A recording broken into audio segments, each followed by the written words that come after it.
अस्सलाम वालेकुम। आज के इस नई वीडियो में तो जैसा कि आप सब जानते हैं अप्रैल का महीना भी चल रहा है और ये मौसम होता है कटाई का, गंदम की कटाई, क्योंकि गंदम पक चुकी है। तो पिछले कुछ दिनों से मौसम ख़राब था, लेकिन अब मौसम साफ़ है, अल्लाह का शुक्र है। तो इसलिए गंदम की कटाई का काम जारी है और हमने भी अपना जो कटाई का सिलसिला है वो शुरू किया हुआ है।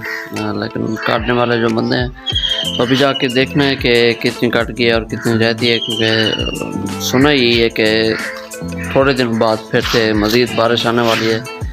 तो अभी चल के देखते हैं कि कितनी गंदम की कटिंग हो चुकी है और कितनी रहती है। और अगर हो चुकी है तो उनको ये कहना है कि जो कट चुकी है गंदम उनको इकट्ठा करें, ताकि फिर थ्रेशर का सीज़न जो है, थ्रेशर वगैरह का प्रोसेस है वो हो चुके।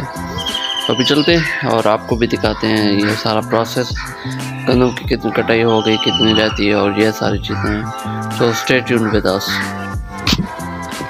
क्योंकि ये महीना होता है अप्रैल का और इसमें गंदम की जो कटाई होती है वो फुल ज़ोरों पे होती है।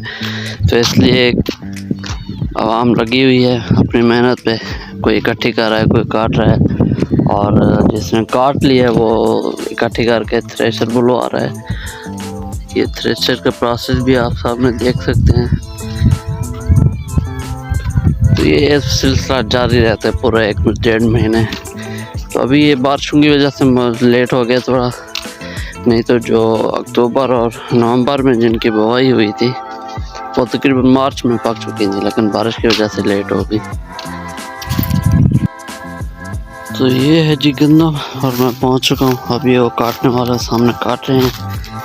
तो आज गर्मी काफ़ी है, ऊपर से बारिश की वजह से, मौसम की वजह से सारी ख़राब हो गई फसल। भी कुछ रहती है, आई थिंक सो वो आज ख़त्म हो जाएगी। अगर आज होती है तो इकट्ठी हो जाएगी, फिर इंशाल्लाह थ्रेशर आएगी और ये प्रोसेस हो जाएगा पूरा। तो लेट्स सी कितना टाइम लगता है, कितना नहीं लगता, ये कुछ कहना कबल वक्त होगा। अभी बुलाते हैं जो काट रहे हैं, उनसे पूछते हैं कि क्या प्रोसेस है, कितना टाइम लगता है, कितना रहता है। ये तकरीबन एंड होने वाली है, अभी बुला के पूछते हैं।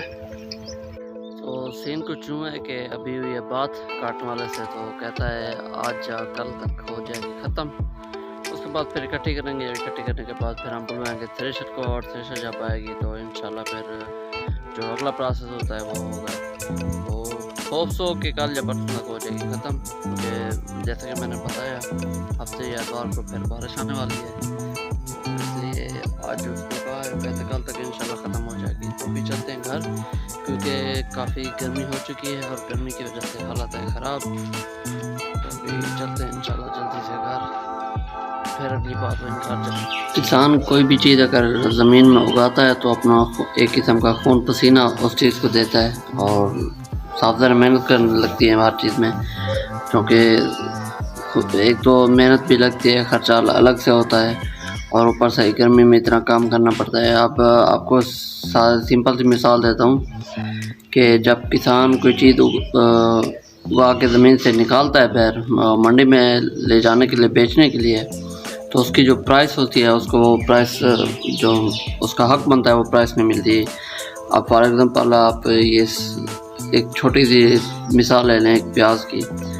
तो जब किसान के पास नहीं थे, किसान के पास जो स्टॉक था प्याज का ख़त्म हो चुका था और इसकी मार्केट में प्राइस थी 4000, 5000 या 6000, 8000 तक गई है मन के हिसाब से। और अभी किसान के जो प्याज वगैरह हैं वो आने शुरू हो गए हैं, ज़मीन से आने शुरू हो गए हैं, उगने शुरू हो गए हैं। तो अभी जो चल रही है प्राइस मार्केट में वो चल रही है 60 रुपये किलो, तो तकरीबन कोई 24 या 25 या हद मार के 2000 रुपये मन बनती है कीमत। तो कहने का मतलब ये है कि जो किसान की जो मेहनत का हक होता है उसको नहीं दिया जाता, उसमें साफ ज़रा इसमें जिम्मेवारी तो हुकूमत की वगैरह की बनती है। मतलब जो फिक्स प्राइस होती है वो फिक्स प्राइस नहीं होती, कभी प्राइस ऊपर चली जाती है, कभी नीचे चली जाती है। जब किसान के फेवर में होता है तो किसान के फेवर में नहीं होती तो प्राइस ऊपर होती है, जब किसान के फेवर में होती तो प्राइस नीचे होती है। तो जो किसान अपनी मेहनत करता है, अपने खून पसीना देता है, गर्मी में इतने दिन रात काम करता है, तो उसको जो प्राइस देनी चाहिए होती है वो नहीं मिलती। से जो हमारी ज़राअत है या हमारा जो किसान भाई है वो दिन ब दिन गरीब से गरीब होता जा रहा है, और जो ज़मीनों की जो इनकम है वो भी कम से कम होती जा रही है। वजह यही है कि जो रकम देनी चाहिए, प्राइस देनी चाहिए, कीमत देनी चाहिए वो नहीं मिलती। तो इस वजह से जो उसकी मेहनत का हक़ है उसको नहीं मिलता। तो खैर ये थी आज छोटा सा एक ब्लॉग। छोड़ते हैं एक नई स्टोरी के साथ, एक नई वीडियो के साथ, एक नए ब्लॉग के साथ। तो इजाज़त दीजिए, तब तक अल्लाह हाफ़िज़।